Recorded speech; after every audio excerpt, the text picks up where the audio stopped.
11th class chapter 2 unit and measurement. Okay, तो सबसे पहले पढ़ते हैं हम यूनिट का मतलब क्या है। देखो एक्चुअली हम पढ़ रहे हैं फिजिक्स, और फिजिक्स है क्या? It is the branch of science which deals with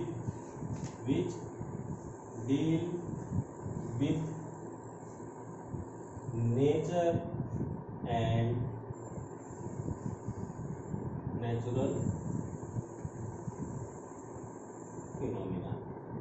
physics की डेफिनेशन है बेटा कि जो इस नेचर के अंदर, इस प्रकृति के अंदर जो कुछ भी होता है उन सभी की स्टडी को क्या बोलते हैं हम? फिजिक्स के अंदर स्टडी करते हैं। ये साइंस की वो ब्रांच है। ओके, अब इस नेचर के अंदर क्या क्या होता है जो नेचुरल है? फॉर एग्जांपल, पेड़ से पत्ता टूट के नीचे गिर रहा है, नेचुरल फिनोमिना है। इसकी स्टडी ग्रेविटी के अंदर की, ठीक है ना। कोई बॉल है, उसको ग्राउंड पे गिरा दिया, उस डिस्टेंस के बाद वो जाके रुक गई, उसकी स्टडी करी, वो क्या है? फ्रिक्शन के अंदर हमने पढ़ा। सेम इसी तरह से जितने फिनोमिना हैं सब की स्टडी को क्या बोलते हैं हम? फिजिक्स। ओके, तो बेटा जब हम किसी भी चीज की स्टडी करेंगे तो कुछ ना कुछ पैरामीटर्स बनाने पड़ेंगे हर एक चीज को अलग अलग मेजर करने के लिए, ठीक है। और किसी भी चीज को मेजर करने के लिए या मापने के लिए जो चीज क्वांटिटी को मेजर करता है उसको बोलते हैं यूनिट। यूनिट के अंदर लिखे फॉर एग्जांपल 1 kg, है ना। तो किसी ने 1 kg किस तरह से बनाया, ठीक है ना। और ये नहीं है कि अपनी मर्जी से बनाया है, ये इनका भी रिलेशन नेचर के किसी न किसी इवेंट से, किसी न किसी चीज से है। ओके, तो यूनिट का मतलब पता चल गया। अब यूनिट कैसे काम करती है? फॉर एग्जांपल, आपने यूनिट बना ली लेंथ की मीटर। ओके, आप कपड़ा लेने गए, वो क्या करेगा? जो उसका मेजरिंग डिवाइस है 1 मीटर का, उससे कंपेयर करेगा वो। यदि आपको 5 मीटर कपड़ा लेना है तो क्या करेगा? 5 टाइम्स कंपेयर करेगा तो 5 मीटर कपड़ा हो जाएगा, ठीक है ना। तो सेम इसी तरह से आप मान लो शुगर लेने के लिए गए, तो उसने क्या करा? कहता 1 kg, उसके साथ कंपैरिजन की, आपको 2 kg से 2 बार कंपैरिजन की, 3 kg 3 टाइम कंपैरिजन की। तो इस तरह से किसी भी एक चीज से कंपेयर करके हम उसको क्या बोलते हैं? यूनिट। इसमें हम उसको फिक्स करते हैं कि क्वांटिटी टाइम की है सेकंड। ओके, ठीक है। अब मेजर किसको करेंगे? किसी क्वांटिटी को मेजर करेंगे।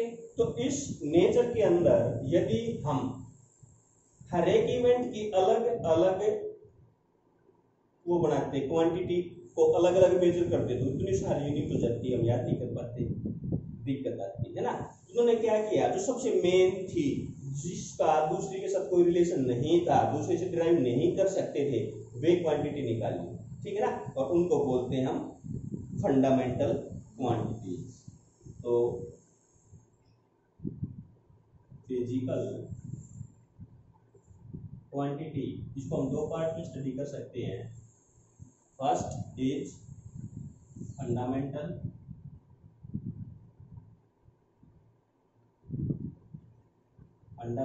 और सेकंड होगी डिराइव, ठीक है। डिराइव का तो नाम से ही पता चल रहा है कि जो ये क्वांटिटी होंगी वे फंडामेंटल का यूज करके बनाई गई, ठीक है। तो जो हमारी फंडामेंटल क्वांटिटी है बेटा, वे 7 है, वे आपको याद करनी पड़ेगी, ठीक है। सातों के सातों है क्या? फर्स्ट मास, ठीक है, इसको केजी में मेजर करेंगे, और इसका यूज जो मास है उसको हम कैपिटल एम से डिनोट करेंगे, क्योंकि इन क्वांटिटी से हम डायमेंशनल फार्मूले डिराइव करने सीखेंगे। तो डायमेंशनल फार्मूले में इनका यूज होगा, वो जिस तरह याद रखते हैं अपना एन एल टी माइनस 2, ये उनमें यूज पड़ेगा, यूज होगा इनका, ठीक है। Second is length. इसकी ऐसा यूनिट क्या होगी बेटा? मीटर, और डिनोट किससे करेंगे हम? एल से करेंगे, ठीक है। Third is time. टाइम की ऐसा यूनिट क्या होगी? देखो ये तो है हमारी क्वांटिटी, ये ऐसा यूनिट, और ये हमारे सिंबल, ठीक है। टाइम, टाइम कैसे यूनिट क्या होगी बेटा, सेकेंड और denoted by capital T. Fourth quantity है जो हमारी वो है टेम्परेचर। तो टेम्परेचर कैसा यूनिट बताओ, केल्विन एंड डिनोटेड बाय के। फिफ्थ है electric current,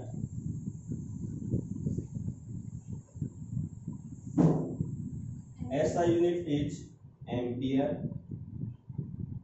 and denoted by A. And जो सिक्स्थ है हमारी luminous intensity.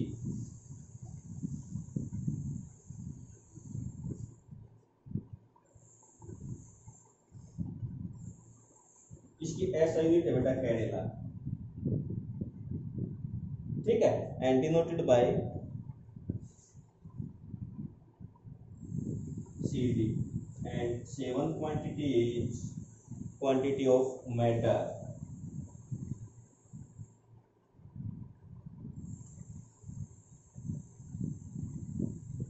Okay, and it's ऐसा यूनिट इज मोल, ठीक है, और इसका सिंबल होगा बेटा MO।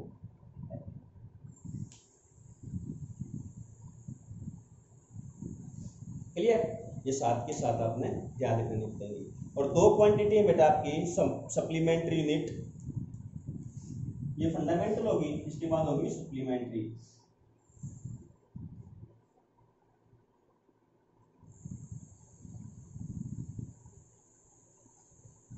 First is plane angle and second is solid angle. Plane angle, solid angle, ठीक है। इनकी ऐसा यूनिट प्लेन एंगल की क्या होगी बेटा, radian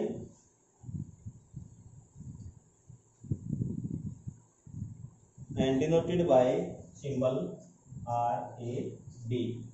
and steradian and it is denoted by S। ठीक है, तो ये आपको सिर्फ याद होनी चाहिए, इनका डायमेंशनल फार्मूले में कोई यूज नहीं होगा, ठीक है। अब ये फंडामेंटल क्वांटिटी होगी। अब बेटा डिराइव्ड यूनिट, डिराइव्ड क्वांटिटी क्या होंगी जो इनका यूज करके निकालेंगे। फॉर एग्जांपल यदि आपको निकालना है एरिया, है ना, तो आपको पता है एरिया क्या होता है, लेंथ इनटू ब्रेथ। सिंपल मान ले रेक्टेंगल की बात करो तो लेंथ को किसी मेजर करोगे, मीटर में, ब्रेथ को भी किसी मेजर करोगे, है तो वो भी एक लंबाई है ना, तो फंडा मतलब इसका यूज करके बढ़िए, है ना। अब यदि आप इसी तरह से निकालते हो वॉल्यूम,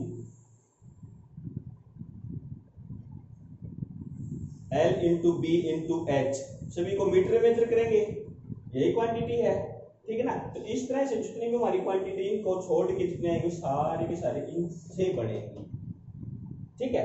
और वो डायमेंशनल फार्मूला पढ़ेंगे, आगे टॉपिक आएगा, डायमेंशनल फार्मूले के अंदर हमें पढ़ना ही ये है। वो डायमेंशनल फार्मूला क्या बताता है, तो किन किन फंडामेंटल क्वांटिटी से मिलकर बना है। ओके, फॉर एग्जांपल यदि मैं फोर्स की बात करूं, फोर्स का डायमेंशनल फार्मूला था मेरा MLT माइनस, है ना। तो आप देख के बता सकते हो ना भाई, इसके अंदर मास भी है, लेंथ भी है, और टाइम का reciprocal upon time 2 times use किया गया। सारी फंडामेंटल क्वांटिटी है। तो जितने भी आप डायमेंशनल फार्मूला निकालोगे ना, उनके अंदर ये ही सिंबल मिलेंगे, उससे आपको ये आइडिया मिलेगा कि ये डिराइव्ड यूनिट है और ये इन फंडामेंटल क्वांटिटी से मिलकर बनी, ठीक है। अब टॉपिक है बेटा measuring process. Measuring process,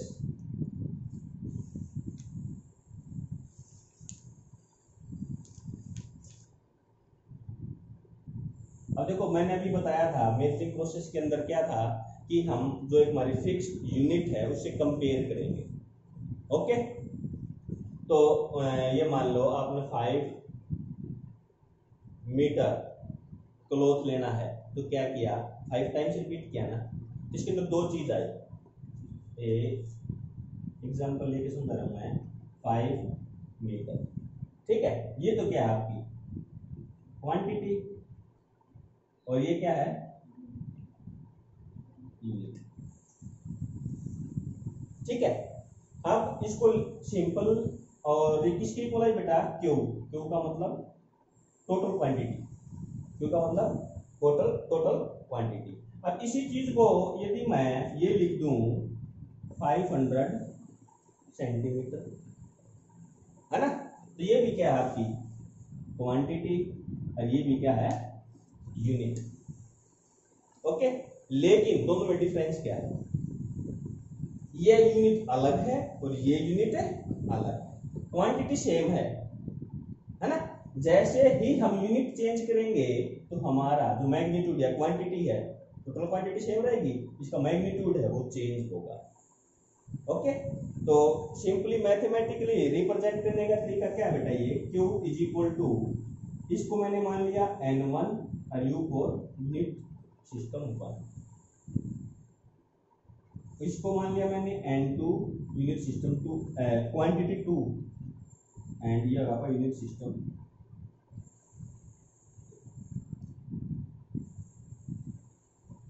clear, ये बात समझ में, इस फार्मूले का के यूज करेंगे हम, ठीक है ना।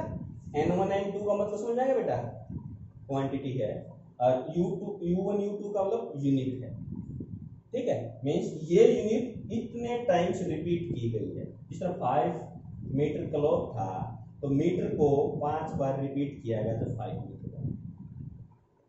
क्लियर होगा। इसके बाद सिस्टम ऑफ यूनिट, जो ये बात है मेरी यूनिट की, ये दूसरी यूनिट है, इसके बारे में पढ़ते हैं।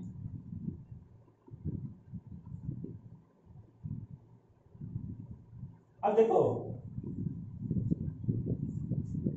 हमने यहाँ पर मीटर लिखा, यहाँ पर सेंटीमीटर लिखा, है ना, इसका मतलब हमारे अलग अलग यूनिट सिस्टम है। तो जो यूनिट सिस्टम है टोटल, वे हमारे कितने टाइप के बेटा,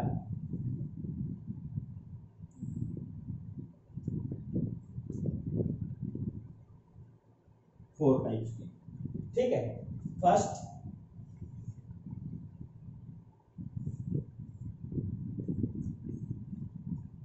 क्या, ये CGS, ओके। यहाँ C4 का मतलब क्या बेटा, सेंटीमीटर, G4 का मतलब है ग्राम, और S4 का मतलब है सेकंड, ठीक है। इट मींस इसके अंदर लेंथ को मेजर करूंगा तो किसके अंदर मेजर करूंगा, सेंटीमीटर, मास को मेजर करूंगा तो ग्राम में, और टाइम को सेकंड, ठीक है। Second system is FPS, F for fit, जिस तरह कितने फीट, हाइट कितनी है, 5 feet 8 inch, 5 feet 10 inch, 6 feet, तो लेंथ को किसी मेजर किया बेटा, फीट में, ठीक है। P फॉर बेटा पाउंड, मास को पाउंड में मेजर किया, ठीक है ना। आपने सुना होगा जो वेट लिफ्टिंग करते हैं उनका वेट इतने पाउंड वेट उठाया, वो भी क्या है, मास है।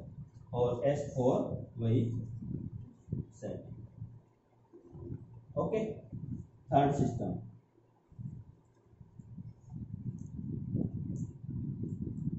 MKS, आप बताओ, M for K for kilogram, S for second, M for metre,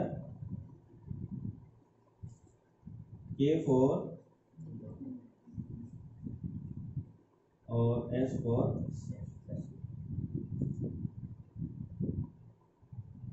ठीक है ना।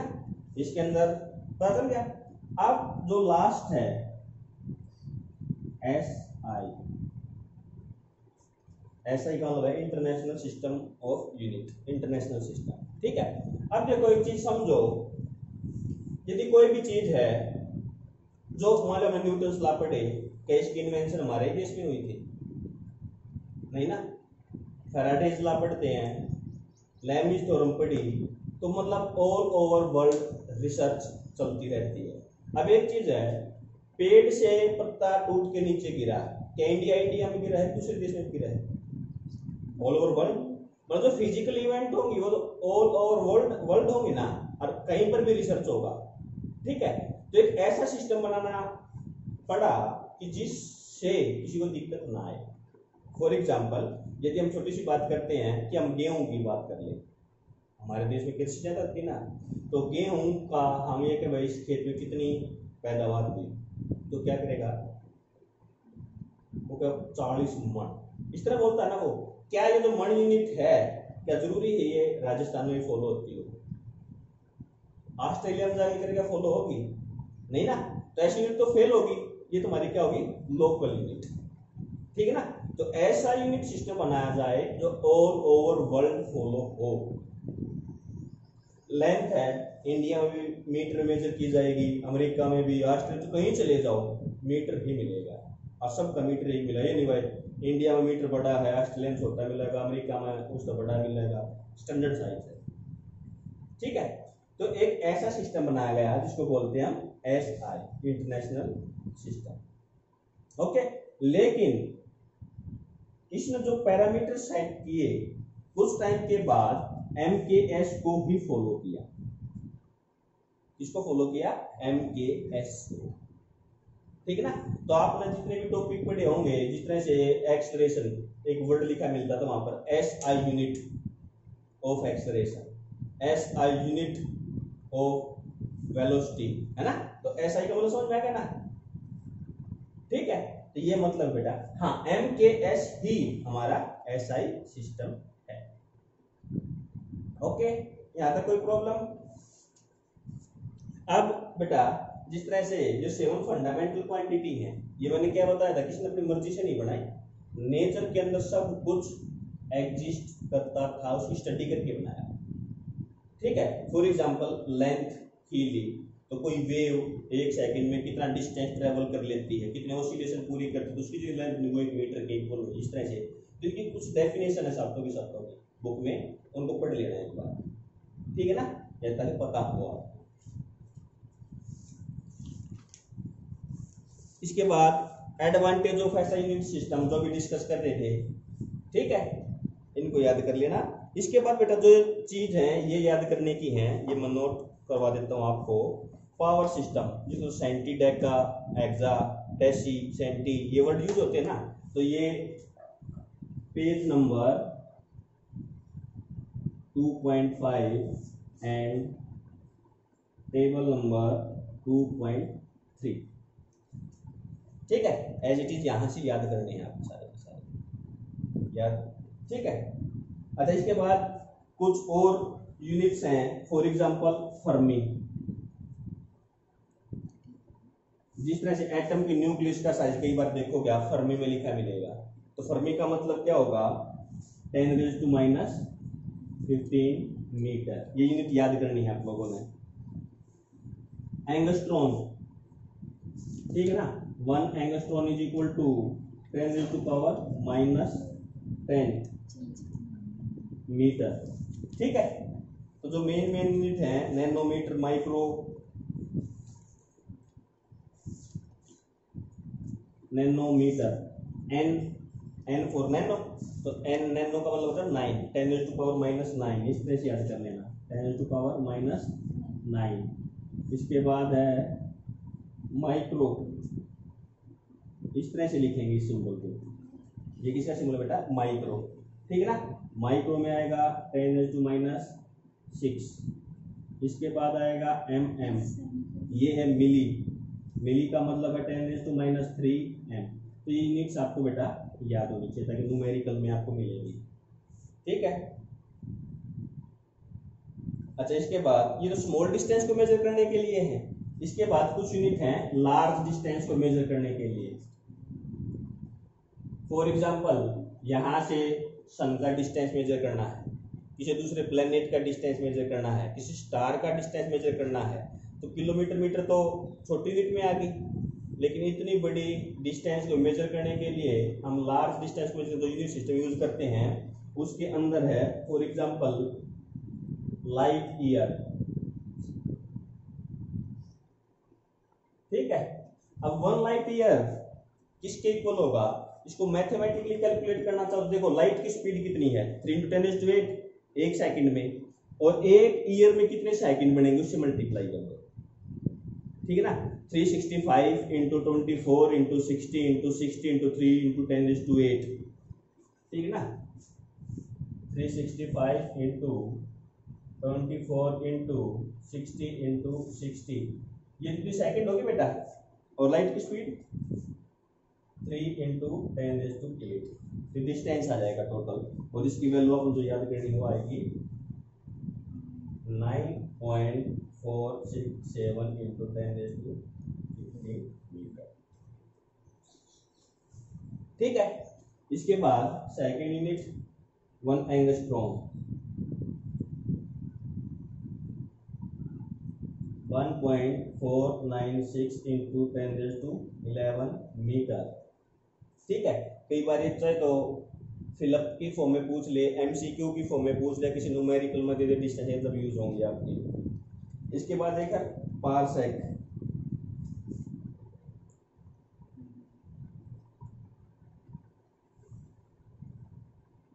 3.08 × 10⁻16 मीटर, और is equal to 3.26 light year,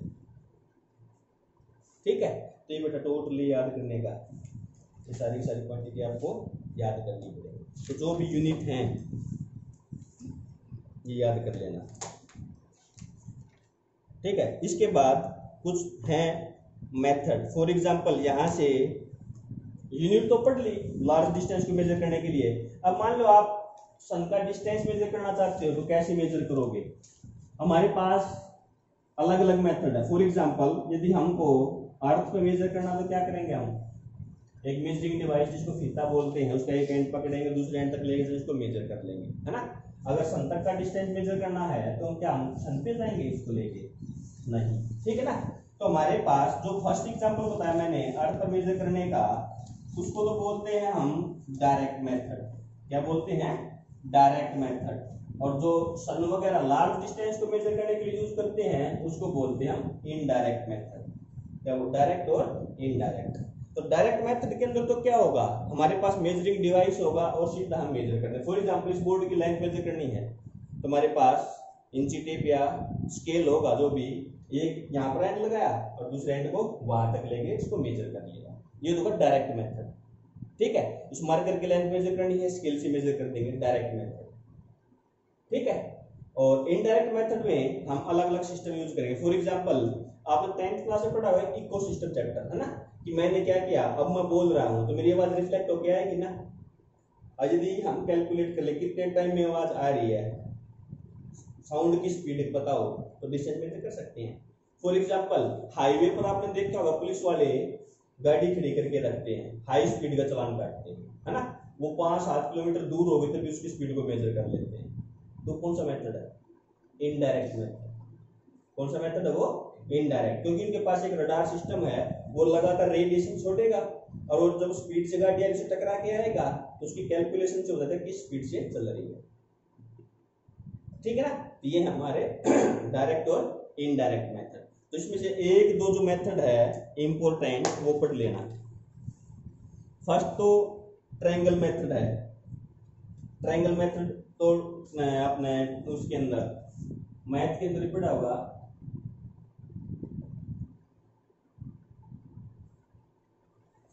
ठीक है, कि मान लो कोई ऑब्जेक्ट यहाँ पे है इनिशियली और आप पॉइंट ए पे हो, ठीक है, इसका ये एंगल दे रखा है। कुछ टाइम के बाद आप पॉइंट बी पे पहुंच गए और इसका एंगल दे रखा है ये हो गया φ1। ओके, अब क्या क्या पूछ सकता है, इसकी हाइट पूछ सकता है, इसकी स्पीड पूछ सकता है। मान लो कार में थे आप, आपने यहाँ से देखा जब इतना एंगल बना रहा था, 10 मिनट में आप बी पॉइंट पर पहुंच, इतना एंगल है तो कितनी स्पीड कितनी है, डिस्टेंस कितना है, ये डिस्टेंस कितना है, सारी चीज निकाल सकते हो ट्रिग्नोमेट्री का यूज करके, ठीक है। इसके बाद है पैरेलैक्स मेथड।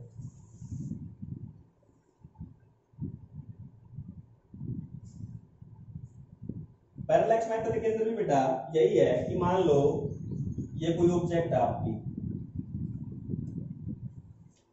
ठीक है। इनिशियली आप किसी पॉइंट ए पर खड़े थे, तो यहां से इसका इस तरह से लाइट आई और इसके साथ ये एंगल बना, ठीक है। After some time you will be reach at point B, और ये लाइट आ रही है और इसकी पोजीशन होगी ये एंगल θ1 होगा और ये एंगल होगा θ2, ठीक है। अब इनके बीच का डिस्टेंस निकालना है, तो देखो ये परपेंडिकुलर ड्रॉ करोगे तो ये एंगल θ1 है, तो एंगल भी क्या होगा θ1, ये एंगल θ2, तो एंगल भी कितना होगा θ2। फिर वो जो ट्रिग्नोमेट्री का कॉन्सेप्ट आ गया, ये डिस्टेंस निकालना है या हाइट निकालना है, ठीक है ना। बीच इज गिवन मिलेंगे, ये x दे रखा है, ये h दे रखा है, ये x दे रखा है, इस तरह से टेंजेंट थीटा हाइट लेके सोल्व कर दोगे, ठीक है। ये कई बार पेपर में 2 मार्क्स से पूछा जाता है, 2 मार्क्स से but explain one indirect method, direct method या सिंपल पूछ लिया पैरेलल मेथड, ठीक है ना। ये क्या हमारे इनडायरेक्ट, ठीक है। अच्छा, इसी के अंदर एक चीज और है, आप प्रैक्टिकली करके देख सकते हो कि मान लो आप इस एज को, बोर्ड के इस एज को एक बार अपनी एक राइट आई लेफ्ट आई पे हाथ रख के रखो, देखो इसकी पोजीशन, फिर सेकंड से देखोगे इसके साथ सीध करके देखो, तो पोजीशन शिफ्ट दिखती है ना, है ना। तो उस मेथड से हम एंगल लेके फिर ये कॉन्सेप्ट बनता है, ठीक है। एक बार हम इस आंख को बंद करेंगे, देखेंगे कितना एंगल बना रहा है, इस हिसाब से फिर इस आंख को भी देखेंगे कितना डिस्प्लेसमेंट हुआ, तो ये डायग्राम बन जाएगा और यहाँ से ट्रिग्नोमेट्री का यूज करके हम निकाल देंगे। क्लियर। नेक्स्ट टॉपिक इज, अब इन स्मॉल डिस्टेंस को मेजर करने का मास वेट की डेफिनेशन, ये छोटी छोटी डेफिनेशन है, पढ़ना सारी पढ़ने जरूरी भी नहीं, एक बार जस्ट रीडिंग ले लेना इनकी, ठीक ना। अब जो सबसे इंपॉर्टेंट है वो टॉपिक है dimension of a physical quantity, ठीक है। और इसके बाद क्या आएगी, application of the dimension formula,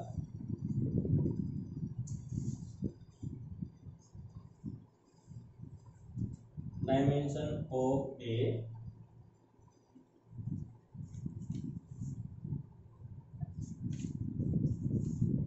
अब देखो बेटा, डायमेंशन ऑफ फिजिकल क्वांटिटी, तो फिजिकल क्वांटिटी तो हम पढ़ के आ चुके हैं, 2 टाइप की थी, कौन कौन सी, एक डायरेक्ट और एक नो फंडामेंटल और डिराइव, है ना। तो फंडामेंटल की तो सारे के सारे पढ़ लिए थे, सिंबल और ऐसा यूनिट। अब जो हम पढ़ेंगे डिराइव यूनिट के, ठीक है। डिराइव यूनिट के निकालना मैंने सिखाया था अभी। फॉर एग्जांपल आपको एरिया का ही निकालना है, तो सबसे पहले क्या लिखोगे, एरिया का फार्मूला L इंटू बी, ठीक है। इसी रेक्टेंगल के एरिया निकालोगे। अब देखो बेटा, लेंथ का सिंबल क्या था, यहाँ पर हम यूज करेंगे जो सिंबल बताए थे L,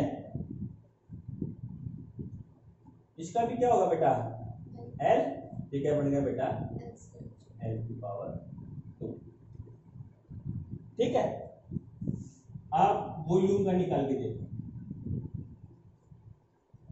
L into B into H, तो वही L L L, तो क्या बन गया बेटा L, ठीक है। अब चलते हैं हम वेलोसिटी का, वेलोसिटी और स्पीड। तो बेसिक फार्मूले से निकालना सीखना हमने, ये फार्मूले रटने नहीं है, ठीक है ना। कम से कम भी ये पता नहीं 500 है 600 है 12 तक करोगे जब तक निकालना कुछ है, तो बेसिक डिराइव करना सीखो। तो वेलोसिटी का फार्मूला क्या था बेटा, डिस्प्लेसमेंट अपॉन टाइम, ठीक है। अब डिस्प्लेसमेंट की यूनिट क्या होगी, ये इसकी ऐसा यूनिट होगी ना। अब मीटर का सिंबल क्या होगा बेटा, अब टी को ऊपर लेके जाऊंगा तो क्या जाएगा, ओके। अब इसी तरह से आप एक्सेलरेशन का निकाल लो, एक्सेलरेशन आ गया था वेलोसिटी अपॉन टाइम, तो वेलोसिटी क्या जाएगा बेटा, अभी निकालना आपने एल टी माइनस वन, ये लिख सकता हूं अपॉन टाइम, ये क्या आएगा एल टी माइनस, ठीक है। इसके बाद आप फोर्स का फॉर्मूला बेटा मास इनटू एक्सीलरेशन, ठीक है ना। अब मास का आपको पता क्या सिंबल आएगा, एक्सीलरेशन का ये आ चुका है, यह जाएगा बेटा आपका एम एल टी माइनस, ठीक है। अब बोलो जिसका भी कहोगे उसी का निकाल लेंगे, जो आपको फार्मूला पता है आज तक है, तो फोर्स भी, वो भी फ्रिक्शन फोर्स, डेंसिटी,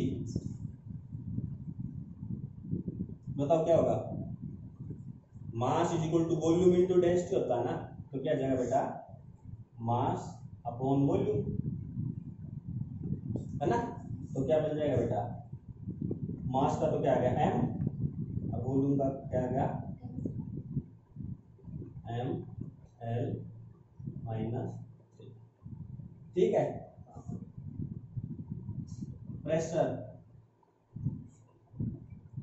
का फॉर्मूला बेटा फोर्स अपॉन एरिया, है ना।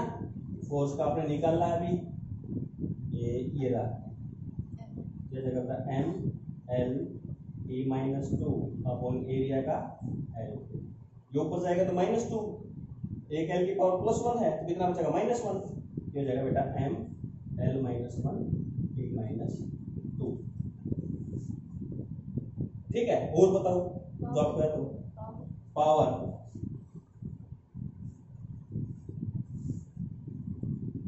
का फार्मूला होता बेटा क्या था, वर्क अपॉन टाइम, तो इससे पहले हम वर्क का निकाल लेते हैं, ठीक है ना। वर्क का फार्मूला क्या था, फोर्स इनटू डिस्प्लेसमेंट, फोर्स का M L T minus two, displacement का होगा L M L two T minus two, ठीक ना।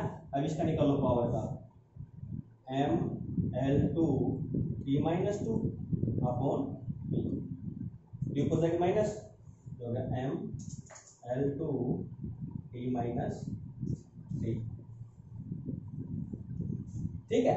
अब बेटा वर्क जिस तरह से हम निकालते हैं काइनेटिक एनर्जी, पोटेंशियल एनर्जी, तो वर्क एनर्जी थ्योरम क्या कहती थी, work done is equal to energy, तो सभी का सेम होगा। काइनेटिक एनर्जी का डायरेक्ट फॉर्मूला यही होगा, पोटेंशियल एनर्जी का भी यही होगा, जो भी एनर्जी होगी ना सेम ये होगा, क्योंकि कैसा ही तो सेम है जो, ओके। तो इस तरह से बेटा जितने फार्मूले गिवन है उतने आपने कर दें, सिर्फ वे जो हम पढ़ चुके हैं, यूनिट 3, 4, 5, चैप्टर नंबर 3, 4, 5, 6 में पढ़ चुके हैं उतने, बाकी पढ़ने की जरूरत नहीं है, जैसे जैसे आगे काम चलता रहेगा साथ साथ रहेगा, मेथड आपको पता ही चलेगा, क्लियर। यहाँ तक योर प्रॉब्लम। चलो next topic is application of dimensional analysis, most important.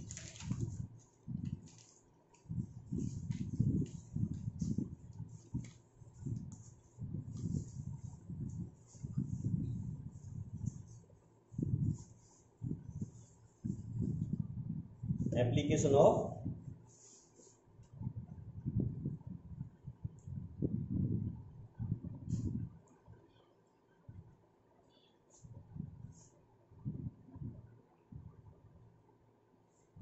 Dimension analysis, okay. तो फर्स्ट एप्लीकेशन कौन सा है बेटा, फर्स्ट एप्लीकेशन है conversion of one system to another system.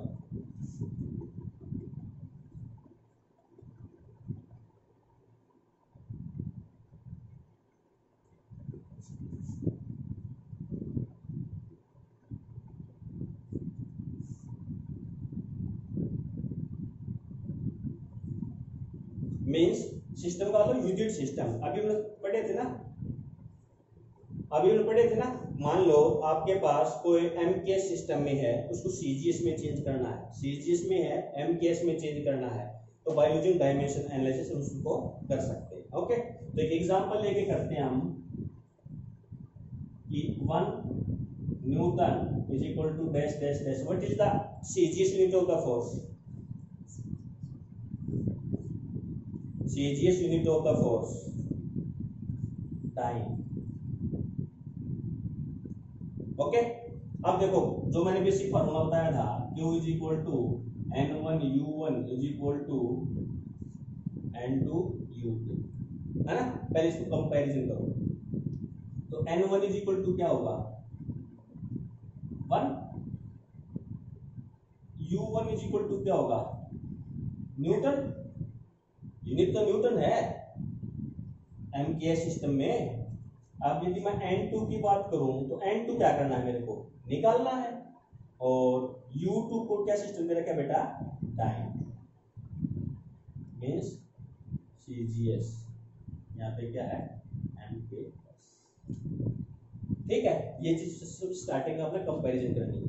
अब जो चीज आपको दे रखी है, यूज किसका करना है, डायमेंशन एनालिसिस का। तो जो क्वांटिटी दे रखी है तो उसी का डायमेंशन तो निकाल लेंगे हम, उसी का तो यूज कर सकते हैं। तो फोर्स का डायमेंशन फार्मूला क्या होगा बेटा, M L T माइनस 2। ठीक है, अब इसका जो बेसिक फार्मूला है, एक बार मैं लिख देता हूं, N1 is equal to M1 की पावर A, L1 की पावर B एंड T1 की power C is equal to N2। अच्छा एक चीज बताओ, जब आप MKS सिस्टम से CGS सिस्टम में चेंज कर रहे हो तो पैरामीटर तो चेंज होगा, इसकी क्वांटिटी जो इसका कोफिशिएंट है वो चेंज होगा, क्या डायमेंशन फार्मूला भी चेंज होगा? नहीं होगा, क्योंकि फंडामेंटल क्वांटिटी तो वही यूज हुई है ना, यूनिट यूनिट तो चेंज हुई है। ठीक है, तो इसका भी डायमेंशनल फार्मूला क्या होगा बेटा, आपका मास चेंज हो जाएगा M2, इसका डायमेंशनल फार्मूला ऊपर चेंज हो जाएगा L2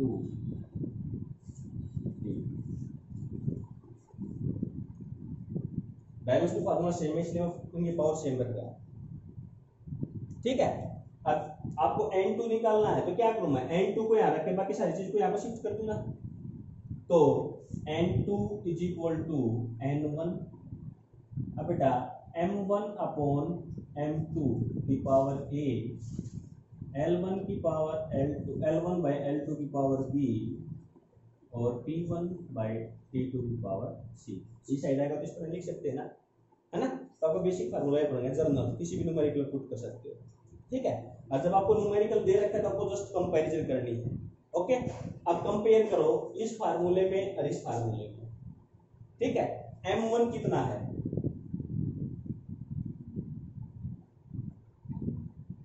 M1 बेटा M के सिस्टम है ना, जो गिवन M के सिस्टम है, तो M1 कितना होगा 1 kg होगा। L1 कितना होगा, लेंथ 1 मीटर होगी। T1 कितना होगा 1 सेकेंड। ओके, ये दूसरा सिस्टम है। ठीक है, यहां पे मास किस में आएगा बेटा, ग्राम, वेरी गुड, 1 ग्राम। ओके, L2 कितना होगा बेटा 1 सेंटीमीटर, T2 कितना होगा 1 सेंटीमीटर। ओके, अब उससे कंपेयर किया और क्या बच गया, ABC, ABC की पावर कितनी आएगी, ऐसे मैं कंपेयर करूंगा, M की पावर कितनी है 1, L की पावर B कितना होगा 1, और C की पावर माइनस। ठीक है, तो यहां तक किसी को प्रॉब्लम हो तो बताओ। जब आपको कोई भी चीज होगी, ये फार्मूला बेसिक याद रखना, N2 is equal to N1 M1 by M2 की power A, L1 by L2 की power B, T1 by T2 की पावर C। सर इस तरफ वाले कोफिशिएंट चेंज नहीं होने से चाहिए थे 1 1 पे चेंज तो हुए बेटा, ग्राम सेंटीमीटर सेकंड चेंज तो हुए हैं। अब टोटल कितना आएगा, सारे मल्टीप्लाई होके, ये तो इस यूनिट सिस्टम में हो गया, वो कैलकुलेट करेंगे हम। ठीक है ना, यहाँ तक कोई दिक्कत? हमने तो बेटा जर्नल लिया है, जो सीजीएस सिस्टम है सीजीएस सिस्टम के अंदर मास क्या होगा, ग्राम में होगा, टाइम सेकंड में होगा और लेंथ सेंटीमीटर का। अब जो हमारा बेसिक फार्मूला ये है N2 is equal to N1 की वैल्यू कितनी है, N1 की वैल्यू 1 पुट कर दी। अब M1 की वैल्यू kg 1 kg अपॉन 1 ग्राम की पावर 1। इसके बाद 1 मीटर अपॉन 1 सेंटीमीटर की power 1 into 1 second upon 1 second की पावर -। जस्ट बेटा ये लिखने में गलती नहीं होनी चाहिए, अगर ये लिखने में गलती होगी तो गड़बड़ हो जाएगा। ठीक है, अब वैल्यू पुट कर दो N2 इज इक्वल टू, इसको मैं ग्राम में चेंज कर दूं,